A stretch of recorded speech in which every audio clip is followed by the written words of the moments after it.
ഇന്നത്തെ സ്പെഷ്യൽ നല്ല അടിപൊളി സോയാബീൻ വെച്ചിട്ടുള്ള കബാബാണ് കേട്ടോ. അപ്പോൾ അതെങ്ങനെ ഉണ്ടാക്കണമെന്ന് നോക്കിയാലോ.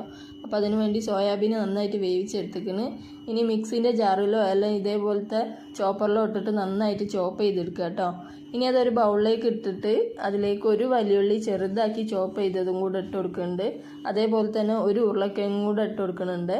വേവിച്ചത് നന്നായിട്ട് വേവിച്ച് ഉടച്ചെടുത്ത ഉരുളക്കിഴങ്ങാണ്, അതും കൂടെ ഇട്ട് കൊടുത്തിക്കണ്. ഇനി അതിലേക്ക് ഇഞ്ചി, വെളുത്തുള്ളി, പച്ചമുളക്, കറിവേപ്പില, മല്ലിയിലയും കൂടെ ഇട്ട് കൊടുക്കുന്നുണ്ട്. ഇനി പൊടികളായിട്ട് മുളക് പൊടി, മല്ലിപ്പൊടി, മഞ്ഞൾപ്പൊടി, കുരുമുളക് പൊടി, ഉപ്പ്, കുറച്ച് ഓയിലും കൂടെ ഒഴിച്ചു കൊടുത്തിട്ട് നന്നായിട്ട് മിക്സാക്കി എടുക്കുക. സ്പൂൺ വെച്ചോ എല്ലാം കൈ വെച്ചോ നന്നാക്കി ഇതേപോലെ മിക്സാക്കി എടുക്കുക കേട്ടോ. ഇനി ഇതേപോലെ ബോൾസ് ആക്കി എടുക്കുക, അല്ലെങ്കിൽ നമുക്ക് കട്ട്ലേറ്റിൻ്റെ ഷേപ്പിലാക്കി എടുത്തിട്ട് കുറച്ച് എണ്ണയിൽ ഇതേപോലെ ശാലോ ഫ്രൈ ചെയ്തെടുത്തേക്കാണെങ്കിൽ നല്ല അടിപൊളി കബാബ് റെഡി. എല്ലാവരും ഒന്ന് ട്രൈ ചെയ്ത് നോക്കുക. പെട്ടെന്ന് തന്നെ റെഡിയാക്കി എടുക്കാൻ വേണ്ടി